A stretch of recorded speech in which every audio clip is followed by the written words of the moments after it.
जी नमस्कार, मैं जी के वर्मा नवजागरण जी के जी चैनल में आप सबों को स्वागत है। मैं हिस्ट्री जो चल रहा हूँ, आज जैन धर्म का दूसरा पार्ट लेकर आया हूँ।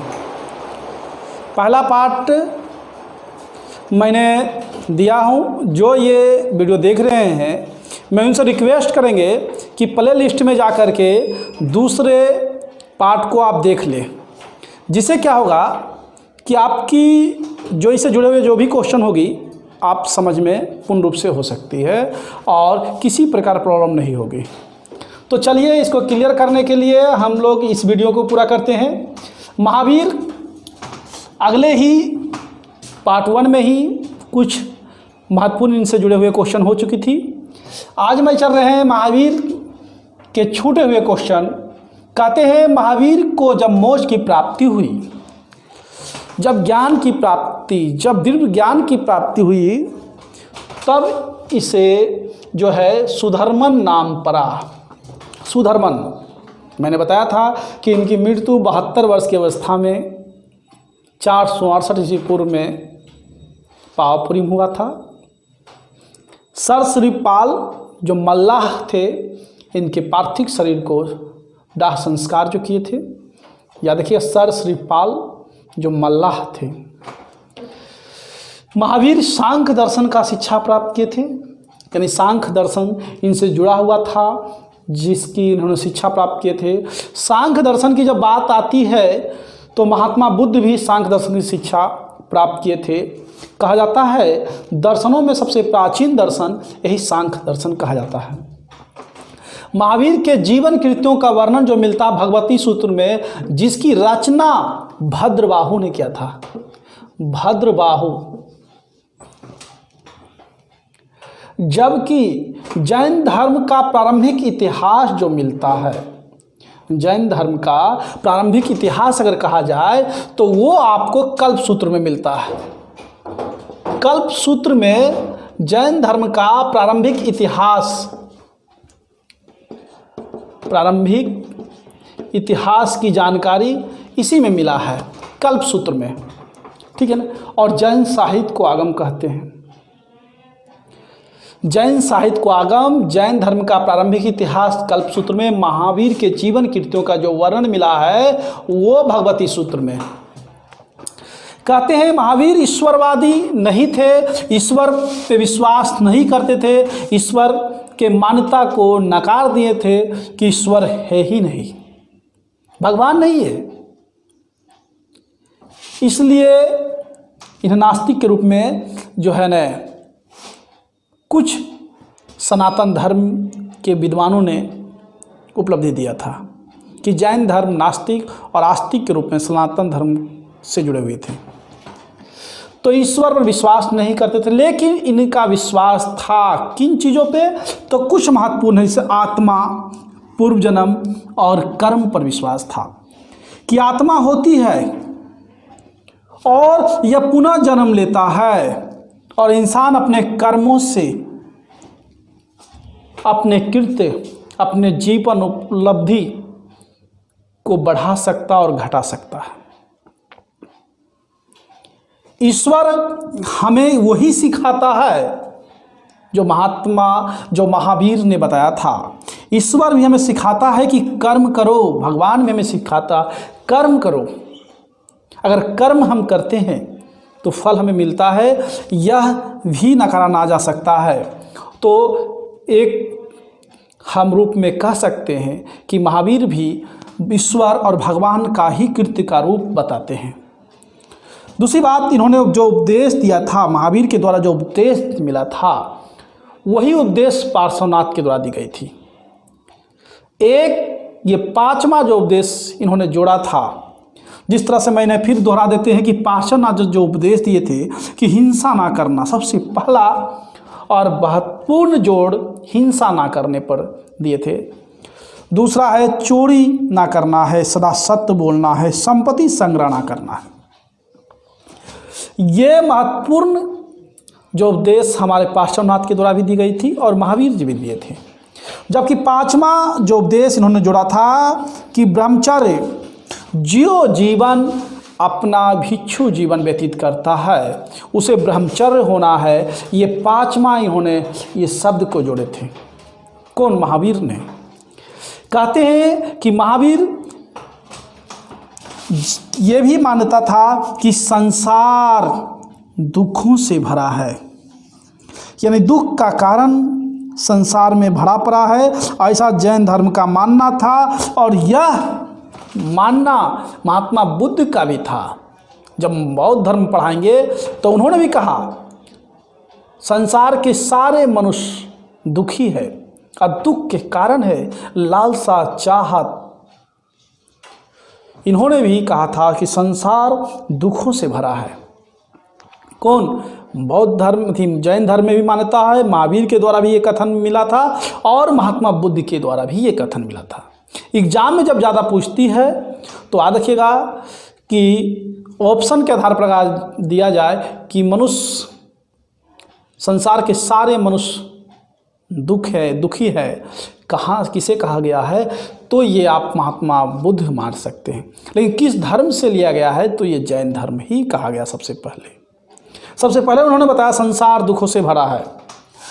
कहते हैं कि महावीर जो अपना उपदेश जो दिया था, महावीर और महात्मा बुद्ध दोनों अपना उपदेश दिया था, वो बिंबिसार के शासक के समय, यानी बिंबिसार जो हर्यक वंश का संस्थापक था, जिन्होंने मगध पर 52 वर्षों तक राज किया था, उसी के समय में इन दोनों ने अपना उपदेश दिया था। कौन? महावीर और महात्मा बुद्ध। साथ ही हम ये भी कह सकते हैं कि जैन धर्म मानने वाले भारत के कई महत्वपूर्ण राजा हुए, जैसे मौर्य वंश के शासक चंद्रगुप्त मौर्य, कलिंग राजा खारवेल, चंदेल के शासक उदयन, वंद राजा अमोघ वर्ष। ये दो भी राजा कहा जाता है कि दक्षिणी क्षेत्र का महत्वपूर्ण दो शासक थे। ये सभी शासक जैन धर्म को मानने वाले थे। कहते हैं कि महात्मा महावीर की मृत्यु होती है। महावीर के मृत्यु होने के पश्चात लगभग 300 ईस्वी पूर्व में 12 वर्षों के लिए मगध पर अकाल पड़ा, भयानक अकाल पड़ा। 12 वर्षों के लिए अगर एक वर्ष बारिश नहीं होती है, एक वर्ष अगर फसल अच्छी नहीं होती है, तो हम लोग कितने परेशानी में आ जाते हैं। सारी अर्थव्यवस्था बिगड़ जाती है, देश की जीडीपी बिगड़ जाती है, किसानों की अर्थव्यवस्था एकदम दयनीय हो जाती है, किसान आत्महत्या करना प्रारंभ कर देते हैं। और यहाँ 12 वर्षों के लिए अकाल पड़ा, वह स्थिति कैसी होगी आप अनुमान लगा सकते हैं। कतईन 12 वर्षों के अकाल को देखते हुए जैन धर्म को मानने वाले भद्रबाहु थे, जिन्होंने अपने शिष्यों के साथ कर्नाटक चले गए और 12 वर्षों के बाद पुनः वह मगध पर आए। अपने शिष्यों के साथ 12 वर्षों के बाद वो मगध आते हैं, जब अकाल खत्म होती है मगध में। तो और जब ये मगध आते हैं तो इनका मतभेद होता है। यहाँ जो स्थूलभद्र थे उनसे मतभेद होता। स्थूलभद्र कहते हैं उसी समय जैन धर्म 2 भागों में बढ़ जाता है। उसी समय जैन धर्म 2 रूप ले लेता है। एक का नाम होती है श्वेतांबर और दूसरा का नाम होती है दिगंबर। श्वेतांबर जो संस्थापक होते हैं, स्थूलभद्र जो मगध में ही डटे रहे अकाल होने के बावजूद भी, उनका नाम था स्थूलभद्र। और जिन्होंने जैन धर्म को श्वेतांबर क्षेत्रों को अपनाया था। श्वेतांबर यानी सफ़ेद वस्त्र पहना जाता था, जिसमें स्त्रियां भी शामिल होती थी। तो कौन थी श्वेतांबर का? स्थूलभद्र। दूसरा जैन धर्म का जो पार्ट था वो दिगंबर था। दिगंबर जो नग्न अवस्था में रहा जाता था, यानी वस्त्र नहीं पहनते थे। उनके संस्थापक भद्रबाहु थे। उसके संस्थापक जो होते हुए भद्रबाहु, जो अपने शिष्यों के साथ कर्नाटक चले गए थे अकाल के समय। कहते हैं कि दिगंबर जो है, जिसमें स्त्रियों का प्रवेश अपनाना इसमें वर्जित की गई है। कहते हैं महावीर के मृत्यु के तकरीबन 200 वर्ष के बाद, लगभग 200 वर्ष बाद, यह जो है 2 भागों में जैन धर्म विभक्त हुआ, दिगंबर और श्वेतांबर। हम जैन संगति की बात करते हैं। जैन संगति 2 हुई। जैन धर्म में जो संगति हुई थी 2, लेकिन बौद्ध धर्म में 4 संगति हुई थी। हम जैन धर्म पढ़ रहे हैं। जैन धर्म में 2 संगति हुई थी।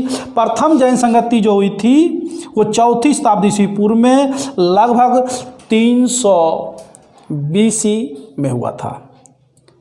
4वीं शताब्दी ईस्वी पूर्व में पाटलिपुत्र में हुआ था और इसके स्थूलभद्र इसके अध्यक्षता किए थे। प्रथम जैन संगति 4वीं शताब्दी ईस्वी पूर्व में हुआ था, पाटलिपुत्र में हुआ था, स्थूलभद्र ने इनके अध्यक्षता किए थे। जबकि दूसरी जैन संगति, दूसरी 6वीं शताब्दी ईस्वी पूर्व में हुआ था, वल्लभी गुजरात में हुआ था। वल्लभी गुजरात, और इसकी अध्यक्षता क्षमा सरवण ने किया था। इसकी अध्यक्षता क्षमा सरवण ने किया था 6वीं शताब्दी में। ईस्वी पूर्व में ये 6वीं शताब्दी है, यानी लगभग 512 ईस्वी में हुआ था। जबकि ये ईस्वी पूर्व था, लेकिन ये ईस्वी चल रही है 6वीं शताब्दी। और वल्लभी गुजरात क्षमा सरवण के द्वारा हुई थी। चलिए इसके बाद कुछ बचा हुआ जिसको हम क्लियर कर लेते हैं इसी वीडियो में। जी, तो मैंने बताया था कि महावीर के कुछ महत्वपूर्ण क्वेश्चन जो बचा हुआ था, जो जैन धर्म से भी जुड़ा हुआ है। कहते दक्षिण भारत में जैन धर्म का जो प्रचार किया था वो ही भद्रबाहु, जिन्होंने अकाल के समय कर्नाटक चले गए थे। उन्होंने जैन धर्म को फैलाने का काम दक्षिण भारत में करने का काम किया था, भद्रबाहु ने किया था। वही भद्रबाहु जिन्होंने चंद्रगुप्त मौर्य का भी गुरु रहे थे। जैनी गुरु जो चंद्रगुप्त मौर्य का, यही भद्रबाहु हुए थे। कहते हैं जैन धर्म का जो जल मंदिर है वो पावापुरी, मैंने इसके पहले वाला वीडियो में भी बताया था। और हाथी जैन मंदिर जो है वो गुजरात में पड़ता है। हाथी जैन मंदिर वो गुजरात में है, जबकि जल मंदिर पावापुरी जो नालंदा में पड़ती है। जैन धर्म का सबसे पवित्र स्थान अगर माना जाता है, सबसे पवित्र स्थान वो कर्नाटक के मैसूर में स्थित है, जिसका नाम है श्रवणबेलगोला। याद रखिएगा, श्रवणबेलगोला जैन धर्म का सबसे पवित्र स्थान माना गया है। और कहा जाता है कि श्रवणबेलगोला में बाहुबली या गोमतेश्वर की मूर्ति बनाई गई है। बाहुबली या गोमतेश्वर की मूर्ति, ठीक है। ये बाहुबली गोमतेश्वर की मूर्ति जो श्रवणबेलगोला में है और जिसका निर्माण गंगवंश के मंत्री करवाया था। यही गंगवंश के मंत्री, जो गंगवंश के शासक जैन धर्म को मानते थे, वो चामुंडाय नाम का, ये मंत्री का नाम था चामुंडाय। थोड़ा नाम अल्टर है, लेकिन एग्जाम में पूछा गया है, ठीक है, कि गोमतेश्वर या बाहुबली की मूर्ति या कर्नाटक या मैसूर में श्रवणबेलगोला का निर्माण किसने करवाया? गंगवंश के मंत्री चामुंडाय ने। कब किया? 10वीं शताब्दी के मध्य में इन्होंने किया था। 10वीं शताब्दी के मध्य में इन्होंने, गंगवंश के मंत्री ने बाहुबली या गोमतेश्वर की मूर्ति का निर्माण करवाया। कहते हैं कि बाहुबली या गोमतेश्वर की जो मूर्ति के निर्माण जो करवाया गया था वो सभी उस समय के मथुरा कला में करवाया गया था। मथुरा कला, क्योंकि जैन धर्म का मथुरा कला का संबंध काफ़ी गहरा है, इसलिए हम इसको मथुरा कला कह सकते हैं।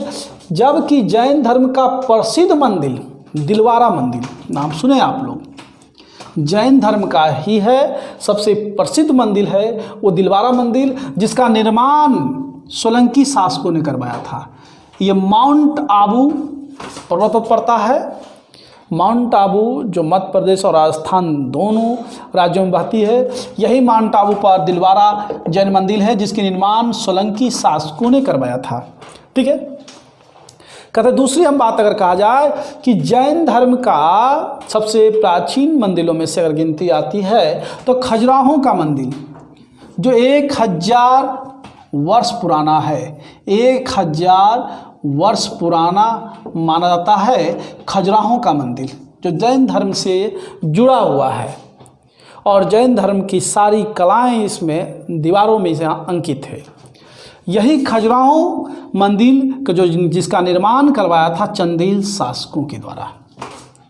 चंदेल शासकों ने जैन धर्म के खजुराहो के मंदिर को निर्माण करवाया जो 1000 वर्ष पुराना है। ये क्वेश्चन कई बार पूछता है, याद रखिएगा, क्वेश्चन कई बार एग्जाम में पूछता है कि खजुराहो मंदिर कितनी वर्ष पुरानी है, 1000 वर्ष पुराना है। किसने निर्माण करवाया? चंदेल शासकों ने। कहते हैं मथुरा कला का संबंध जैन धर्म से ही है, याद रखिएगा, मथुरा कला जो है वो जैन धर्म से जुड़ा हुआ है। मैंने बताया कि प्रथम महावीर की मूर्ति, प्रथम जैन धर्म के तीर्थकर की मूर्ति का निर्माण मथुरा कला से ही की गई थी। जैन साहित्य को भी आगम नाम दिया गया, जैन साहित्य आगम नाम देते हैं। ठीक है, इससे यानी जैन धर्म से जुड़ा हुआ है। तो इस तरह से मैं जैन धर्म आज मैं पूरा किया। ये क्वेश्चन आपको बड़ी ही भिवी आई है, एक बार हम फिर दोहरा देते हैं।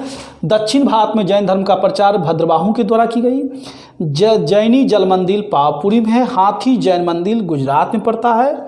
जैन धर्म का सबसे पवित्र स्थान कर्नाटक के मैसूर में है श्रवणबेलगोला, जहाँ बाहुबली गोमतेश्वर की मूर्ति है, बाहुबली गोमतेश्वर की मूर्ति, जिसका निर्माण गंग वंश के मंत्री चामुंडा ने 10वीं शताब्दी के मध्य किया था। ठीक है, और जैन धर्म का पवित्र मंदिर, प्रसिद्ध मंदिर, पवित्र तो यह प्रसिद्ध मंदिर दिलवारा मंदिर है जो माउंट आबू पड़ता है, जिसका निर्माण सोलंकी शासकों ने करवाया था। खजुराहो मंदिर जो सबसे पुराना मंदिर जैन धर्म का माना जाता है, जो 1000 वर्ष पुराना है, इसका निर्माण चंदेल शासकों ने करवाया था। तो इस तरह से कुछ महत्वपूर्ण क्वेश्चन है जो बार बार एग्जाम में पूछती है। मैं जैन धर्म से जुड़ा हुआ था, इसलिए मैंने इस वीडियो में डाल दिया। अगर वीडियो आप लोग को अच्छा लगता हो, जानकारी अगर अच्छी लगती हो, तो आप इसको शेयर करें, दूसरों दोस्तों में भी इसको बांटें, तो काफ़ी कुछ फ़ायदा उनको भी मिलेगा, आपके सहपाठी को, साथी को भी। और इस वीडियो का आपको ठीक लगता हो तो इसे लाइक भी कर दें। ठीक है, इसके बाद मैं वीडियो लाऊंगा जिसका नाम है बौद्ध धर्म। जैन धर्म खत्म हुई, मैं अगले वीडियो बौद्ध धर्म को लेकर आऊँगा। ठीक है, जय हिंद, जय भारत।